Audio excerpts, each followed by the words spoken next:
Harvest Moon tidak pernah dimulai sebagai ide untuk membuat game bertani. Ia lahir dari rasa kehilangan yang sangat personal, ketika Yasuhiro Wada, seorang developer muda di Jepang, menyadari bahwa desa tempat ia menghabiskan masa kecil perlahan menghilang, bukan karena bencana besar, tetapi karena waktu, modernisasi, dan arus kehidupan yang menarik semua orang menuju kota.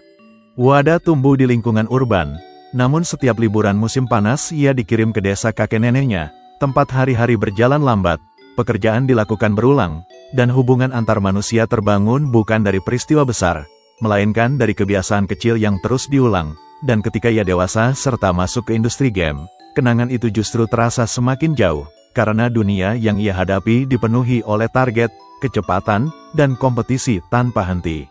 Ia bekerja di Pack-in Video, sebuah perusahaan game Jepang yang saat itu fokus pada proyek-proyek konvensional, dan di sanalah ia bersentuhan langsung dengan realitas industri, tenggat waktu, tekanan pasar, dan desain game yang harus selalu bergerak cepat, menantang, dan spektakuler, sebuah dunia yang terasa sangat bertolak belakang dengan ingatan masa kecil yang justru ingin ia pertahankan. Di awal 1990-an, industri game Jepang sedang berada di puncak gairah.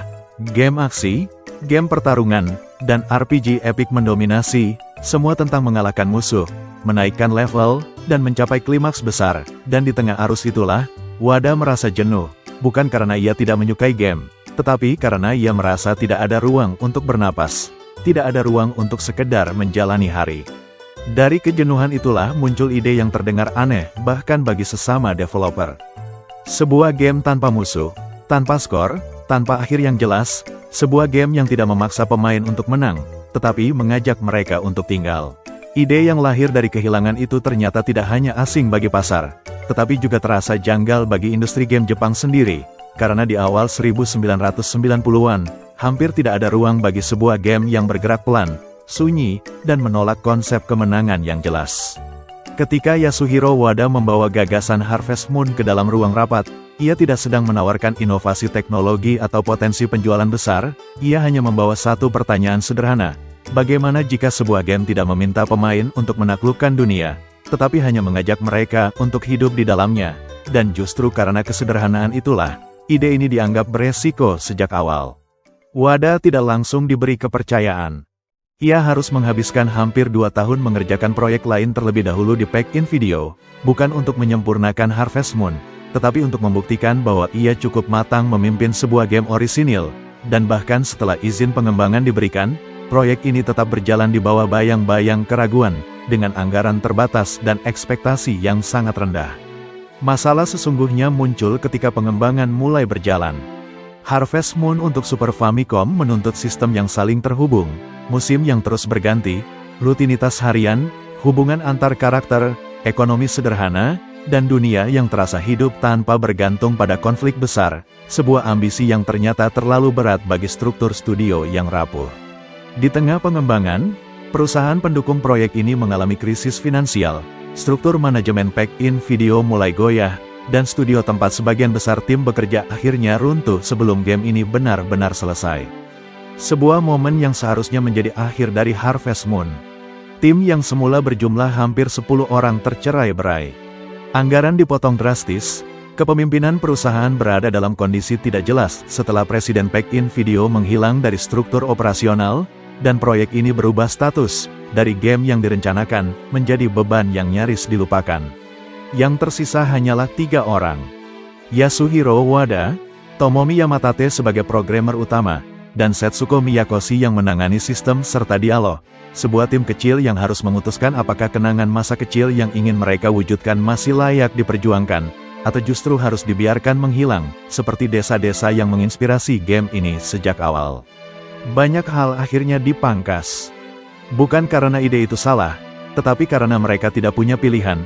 Animasi dipermudah, dialog disederhanakan, dan sistem dipusatkan hanya pada rutinitas paling dasar, menanam, menunggu, merawat, berbicara, dan mengulangi hari, dan tanpa mereka sadari, justru keputusan inilah yang membuat Harvest Moon terasa jujur.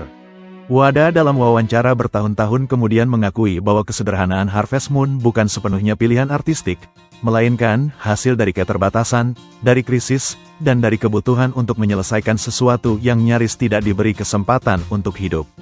Mereka bekerja di ruang seadanya, dengan peralatan yang dipindahkan dari studio yang sudah tutup, menyelesaikan game ini dalam kondisi yang jauh dari ideal, tanpa jaminan bahwa pemain akan memahami keheningan yang mereka tawarkan.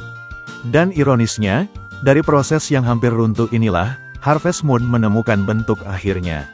Sebuah game yang sunyi, lambat, penuh pengulangan, dan terasa hidup, karena ia lahir dari orang-orang yang sedang berusaha mempertahankan sesuatu yang hampir hilang.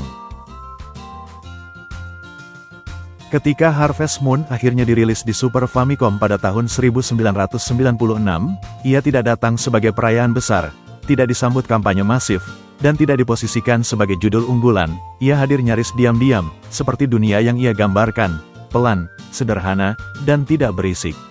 Banyak orang di dalam industri bahkan tidak tahu harus memasukkan game ini ke kategori apa. Ia bukan game aksi, bukan RPG dalam pengertian tradisional, tidak menawarkan tantangan refleks, tidak memberi musuh untuk dikalahkan, dan tidak menyediakan akhir yang dramatis, sehingga bagi sebagian pengulas awal di Jepang, Harvest Moon terasa aneh, terlalu lambat, dan sulit dijelaskan dengan bahasa review konvensional. Namun justru disitulah sesuatu yang tidak terduga mulai terjadi. Pemain yang bertahan melewati jam-jam awal, yang bersedia menjalani hari tanpa instruksi besar, perlahan menemukan ritme, menanam, menunggu, berbicara, mengulang musim, dan tanpa sadar mulai membangun hubungan emosional dengan dunia yang awalnya terasa kosong. Tidak ada momen kemenangan besar, tetapi ada kepuasan kecil yang terus menumpuk. Panen pertama yang berhasil, sapi yang akhirnya menghasilkan susu, penduduk desa yang mulai mengenal nama pemain, dan musim yang berganti tanpa perlu dipercepat, semua itu menciptakan perasaan yang jarang ditawarkan game lain pada masa itu, rasa memiliki. Penjualan Harvest Moon memang tidak meledak, tetapi stabil, dan yang lebih penting, ia membangun basis pemain yang sangat loyal, orang-orang yang tidak sekedar memainkan game ini, tetapi mengingat, membicarakan, dan merekomendasikannya dari mulut ke mulut, sebuah pola yang sangat berharga di era sebelum media sosial dan algoritma. Yasuhiro Wada sendiri mengakui bahwa keberhasilan awal Harvest Moon bukan diukur dari angka penjualan, melainkan dari surat, komentar, dan respon pemain yang mengatakan bahwa game ini membuat mereka merasa tenang, merasa ditemani, atau mengingatkan mereka pada sesuatu yang sudah lama hilang dari hidup mereka. Bagi industri Jepang, Harvest Moon menjadi anomali yang sulit diabaikan. Ia membuktikan bahwa sebuah game tidak harus agresif untuk bertahan, bahwa pemain bersedia berinvestasi secara emosional pada rutinitas, dan bahwa kehidupan sehari-hari, dengan segala pengulangannya, ternyata cukup kuat untuk menjadi inti pengalaman bermain. Dari titik inilah, Harvest Moon berhenti menjadi eksperimen beresiko, dan mulai dilihat sebagai fondasi. Sebuah dasar yang memungkinkan kelanjutan, penyempurnaan, dan pada akhirnya, evolusi ke bentuk yang lebih matang, lebih luas, dan lebih dekat dengan pemain global. Dan tanpa disadari oleh banyak orang saat itu, benih yang ditanam oleh versi pertama inilah yang kelak tumbuh menjadi Harvest Moon 64, lalu Harvest Moon Back to Nature, sebuah dunia yang akan melintasi batas bahasa, budaya, dan generasi, termasuk ke Indonesia, tempat keheningan mineral tahun justru menemukan rumahnya sendiri.